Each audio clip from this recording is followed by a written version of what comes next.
работы в медицине, то есть после общения с людьми, приходишь домой немножко, чтобы отдохнуть от того, отвлечься, увлекаешься вот этим. То есть для этого нужно действительно очень много терпения, это кропотливый труд, но он успокаивает.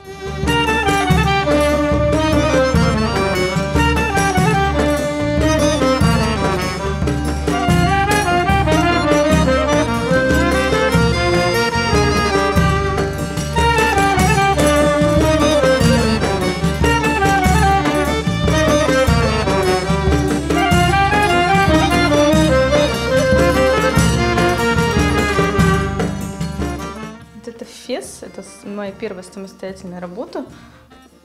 Здесь орнамент Су, бадемы, это символ девушки. Вот, а сверху, то есть тоже бадемы, как солнце, символ.